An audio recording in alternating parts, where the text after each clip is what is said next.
Aujourd'hui, j'avais envie de vous donner des exercices pour soulager la douleur au bas du dos, pour prévenir la douleur au bas du dos. Et ce sont des exercices qui sont intéressants à intégrer dans une routine d'exercice et je vous les montre dans quelques secondes.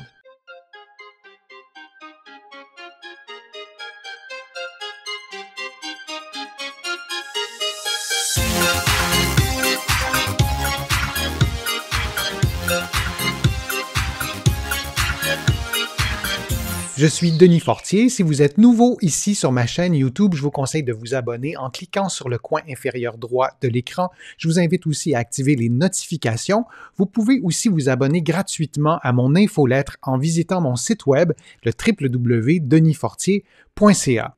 Vous êtes plusieurs à m'avoir posé des questions concernant des exercices que je vous présente dans mon livre 99 façons de soulager les douleurs au dos et au cou. Alors j'y reviens, je vais répondre à vos questions et si vous n'avez pas le livre, ne vous inquiétez pas, je vais vous montrer les photos des exercices, donc vous allez pouvoir tout intégrer, les informations et pouvoir faire les exercices aussi à la maison. Alors commençons d'abord par regarder un peu l'anatomie des muscles abdominaux et cette configuration-là donne aux abdominaux un rôle vraiment important dans la prévention et dans le soulagement des douleurs au bas du dos et parce que notamment on est assis vraiment à la journée longue, ces muscles-là sont inhibés, deviennent un peu moins habiles, deviennent un peu moins forts et c'est un des facteurs qui peut contribuer à la douleur au bas du dos et aussi au fait qu'on n'arrive pas à se soulager soi-même, que le corps n'arrive pas à s'auto-guérir d'une douleur au bas du dos parce que la musculature, elle est déconditionnée et les abdominaux font partie de cette musculature qu'on devrait en fait stimuler, on devrait prendre soin des abdominaux. Alors, il y a 4 muscles de l'abdomen, je vais vous les montrer 2 par 2. Alors, on commence avec le transverse de l'abdomen qui est le muscle le plus profond, c'est vraiment comme une gaine. Si vous avez une douleur au bas du dos, vous allez avoir intuitivement le réflexe de tenir votre bas du dos et c'est exactement ce que le muscle transverse fait. C'est un muscle qui est d'une grande superficie, on peut le voir sur l'illustration.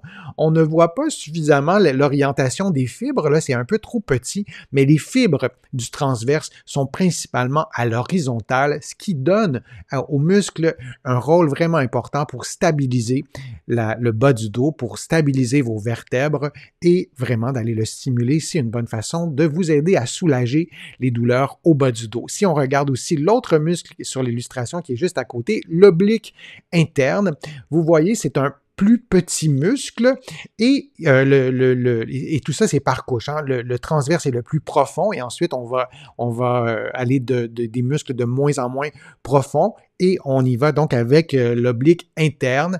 Les fibres, ça le dit, les fibres sont obliques de ce muscle-là et l'anatomie est vraiment bien faite. On a des fibres qui sont placées à l'horizontale, qui sont plutôt obliques et on a des fibres qui sont verticales. On va les voir tout à l'heure. Alors, le troisième muscle qu'on regarde, qui est, on se déplace de plus en plus en superficie de l'abdomen, c'est l'oblique externe et lui aussi a ses fibres qui sont placées en diagonale et il y a le grand droit et lorsqu'on parle des abdominaux, on pense souvent au grand droit, on pense aux gens qui ont des abdominaux entre guillemets soi-disant parfaits, mais on pense à ce muscle-là d'abord parce que c'est le muscle le plus visible, particulièrement chez les gens qui sont très très minces. Et c'est aussi le muscle qui est d'une certaine façon le moins utile dans la stabilisation du bas du dos. Vous le voyez, ces fibres sont verticales. Alors, on se doute que d'avoir l'orientation des fibres du grand droit, ce n'est pas un muscle qui va vous aider à stabiliser le bas du dos. Ce n'est évidemment pas un muscle inutile, c'est un muscle du mouvement, c'est un muscle qui vous aide à vous lever du lit le matin, par exemple, lorsque vous levez, vous passez directement de la position couchée sur le dos à la position assise, mais ce n'est pas un muscle qui donne de la stabilité du bas du dos. Et lorsque on veut soulager les douleurs au bas du dos, on veut idéalement aller stimuler les muscles qui sont un peu plus en profondeur, le transverse et l'oblique interne, mais particulièrement le transverse de l'abdomen. Et le but de ma vidéo d'aujourd'hui, c'est de vous donner des exercices, de répondre à vos questions, particulièrement les lecteurs de mon livre qui m'ont écrit, qui m'ont envoyé beaucoup de messages. Mais ce n'est pas non plus pour vous lancer justement le message que les abdominaux fonctionnent seuls et il n'y a que les abdominaux. Tous ces muscles de l'abdomen, incluant les petits muscles du bas du dos, fonctionnent en synergie, mais aujourd'hui, je réserve mon propos pour les muscles de l'abdomen et plus particulièrement le transverse. Une façon très simple de contracter le transverse, c'est de vous installer à quatre pattes, de vous placer dans une position confortable et vous vous assurez que la colonne vertébrale, que le bas de votre dos soit dans votre position physiologique. Vous ne devez pas être, votre bassin et le bas de votre dos ne doit pas être placé dans une position de fin de mouvement, un peu comme si vous teniez votre doigt en fin d'amplitude. On ne veut pas être dans une fin d'amplitude, alors assurez-vous d'avoir une position neutre, votre position à vous. Si vous n'êtes pas certain, essayez d'amplifier le creux du bas du dos pour une seconde et si vous êtes incapable, c'est probablement parce que votre bas du dos est déjà trop creusé. Donc, on veut être dans une position où le mouvement est encore possible. On veut que le bassin puisse se tourner d'un côté ou de l'autre pour diminuer ou amplifier la courbure du bas du dos. Alors ça, c'est la position de départ. Et l'exercice que vous allez faire, qui n'est pas un mouvement très visible, quelqu'un qui vous regarde faire l'exercice ne comprendra pas l'exercice que vous êtes en train de faire. C'est tout simplement de rentrer votre nombril. Et lorsque vous rentrez votre nombril, une question que vous m'avez souvent posée, c'est dans quelle direction il faut rentrer le nombril. Donc, je rentre le nombril vers la colonne vertébrale, vers le plafond, si vous voulez. Moi, je vous conseille de rentrer le nombril en direction des fesses, donc un peu en diagonale, en direction du bassin, pour protéger le bas du dos et pour stimuler le transverse et les muscles profonds de l'abdomen. Moi, je vous conseille de faire ce mouvement en diagonale, comme si vous souhaitiez déplacer votre nombril vers le bassin, vers les fesses. Et on veut surtout stimuler la partie inférieure du transverse, celle qui s'attache sur le pubis. Si on regarde, on revient à l'anatomie, vous voyez que le transverse s'attache jusqu'au pubis. Et le bas du dos est beaucoup plus près de votre pubis, pour le dire comme ça, que de votre cage thoracique. Alors l'erreur à éviter, c'est de rentrer le nombril, toujours dans la même position du quatre pattes, mais de rentrer le nombril vers les côtes. Et lorsqu'on le fait comme ça, même souvent, on va voir ou on va sentir un mouvement assez prononcé de la cage thoracique. C'est pas ce qu'on souhaite. Alors, rentrez votre nombril en visualisant que vous déplacez votre nombril vers le bassin.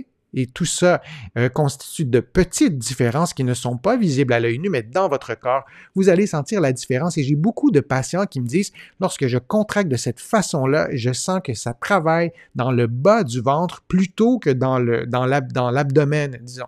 Et une autre question qui m'est souvent posée, est-ce que c'est grave si la cage thoracique bouge, si je sens des mouvements de mes côtes? C'est, j'allais dire, impossible de ne pas sentir de mouvement des côtes ou de la cage thoracique parce que le transverse s'attache aussi sur la cage thoracique, sur les côtes. C'est un muscle qui fait tout le tour. C'est un muscle qui s'attache vraiment à plusieurs endroits, évidemment aussi sur votre bassin, mais sur votre cage thoracique. Alors, c'est normal de sentir un mouvement ou de voir même un petit mouvement de la cage thoracique, des côtes. Mais si ce mouvement-là est majeur, si ça bouge vraiment beaucoup, là, c'est peut-être parce que vous ne sollicitez pas suffisamment la partie inférieure du muscle transverse de l'abdomen, cette partie qui s'attache sur le pubis. Une façon de progresser dans la stimulation des muscles profonds de l'abdomen, c'est de lever un bras et le genou opposé. Vous pouvez choisir, vous pouvez commencer par le genou ou commencer par le bras. En fait, j'aurais dû dire la main, vous le voyez sur la photo.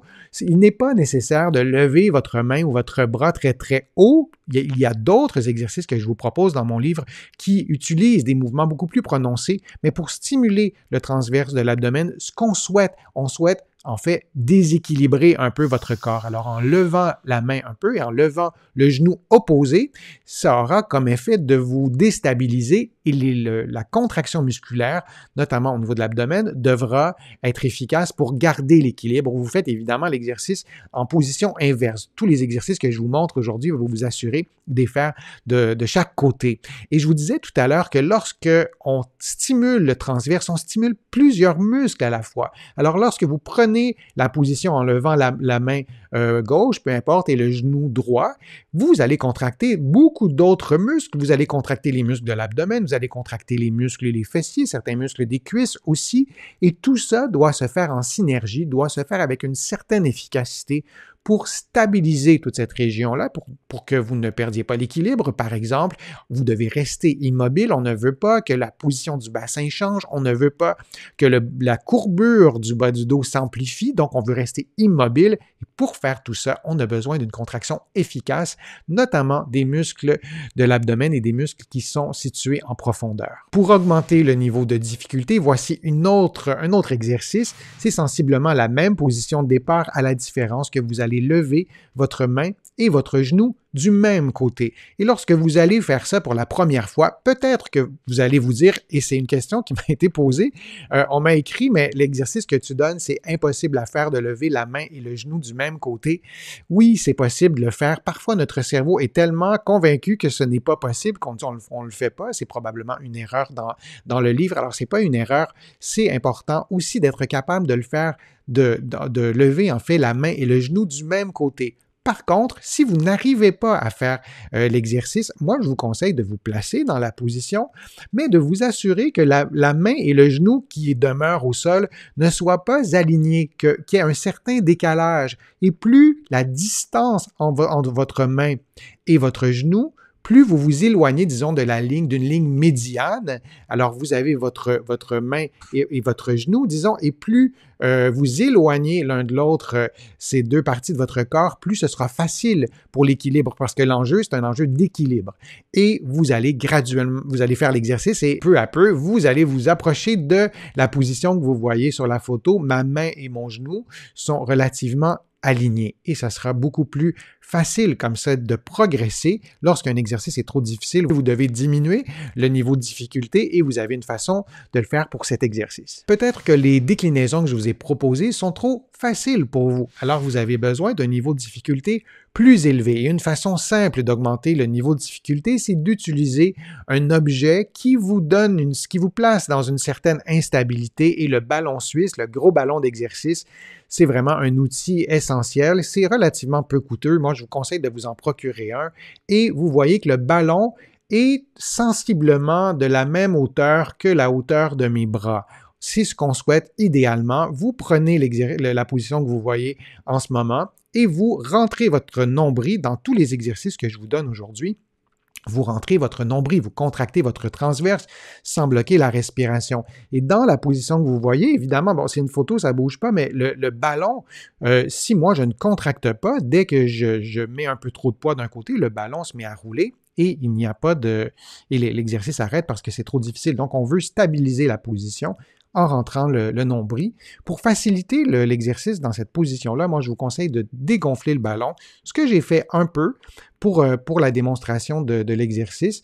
Et si on gonfle le ballon vraiment beaucoup plus, le ballon sera beaucoup plus instable et ce sera probablement plus difficile de tenir la position. Si le ballon est beaucoup trop haut, ce qui risque de se passer, c'est que votre poids sera déplacé vraiment beaucoup sur vos mains et là, il y aura peut-être un peu moins d'effort dans le transverse, il y aura peut-être beaucoup plus d'effort dans les bras, autour des muscles, autour des omoplates. Ces muscles-là sont responsables d'une autre forme de stabilité, mais nous, on veut vraiment mettre la charge maximale, la difficulté sur le muscle transverse qui se situe sensiblement à mi-chemin, donc à mi-chemin de vos épaules et de vos pieds sur cette photo-là. Et donc, essayez de garder le tronc relativement à l'horizontale pour l'exercice. Et c'est la même chose.